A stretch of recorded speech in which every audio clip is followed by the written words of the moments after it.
What's the dumbest mistake you've seen an incompetent coworker make? My wife Sarah used to work at this little gas station just off the interstate. It wasn't a busy chain like Shell or BP, just one of those independent ones with a small convenience store attached, 2 pumps, and a handful of regulars who came in every morning for coffee and cigarettes. She worked there part-time while finishing her degree, mostly closing shifts. The place had a rotating cast of employees, some nice, some lazy, and a few who made you wonder how they even got hired. But one guy stood out. He'd been there for years, long before Sarah. Everyone said he knew everything about the place, and he carried himself like a senior manager, even though he was just another cashier. He had that know-it-all air, always correcting people on register shortcuts or how to stack the soda crates. He loved to say things like, "You'll learn the right way once you've been here as long as I have." Sarah tried to stay polite. She'd only been there a few weeks when she started noticing how long it took Rick to restock simple things. If the napkin dispenser by the coffee station ran out, it could take him 20 minutes to refill it. He'd get this look of frustration, like he was doing surgery, muttering under his breath the whole time. One night, they were on shift together, and it was slow. No customers, just the hum of the cooler and the smell of burnt coffee. Rick was standing at the counter, sweating and swearing quietly, wrestling with the stainless steel napkin dispenser. Sarah walked over, asked if something was wrong, and he said, "These damn things are impossible. Whoever designed this needs to be fired." She watched for a moment and realized what he was doing. He was grabbing a stack of napkins from the back room and trying to feed them one by one through the narrow slot on the front of the dispenser, the part meant for customers to pull them out from. He'd fold the edges to make them fit, cram one in, then push another behind it, over and over. When it got jammed, he'd pull them out and start again. Sarah thought he was joking at first, but he wasn't. He had this serious, focused look, like a man solving an engineering puzzle. She said, "Rick, what are you doing?" He barely looked up. "Refilling this stupid dispenser. It takes forever because they pack these things too tight." Sarah blinked.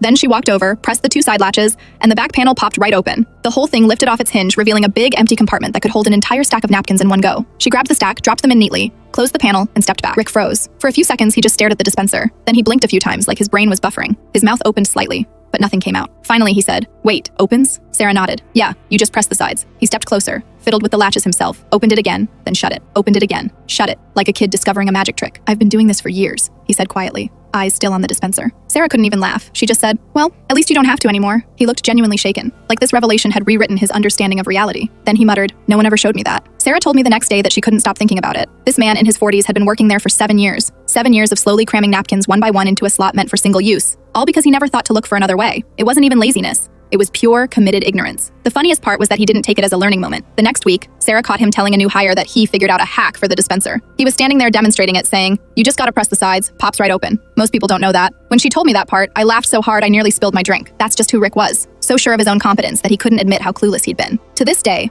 Sarah still says that moment taught her more about human nature than any class she ever took. She said it wasn't the mistake itself, it was the confidence behind it. The way he'd been doing something stupid for years without ever thinking to question it. And then, when faced with the truth, he just rewrote the story to protect his pride. Rick still works there. Every time we stop by for gas, Sarah peeks through the window, and if he's behind the counter, she grins a little. Because somewhere in that store, there's a napkin dispenser that finally got the respect it deserved.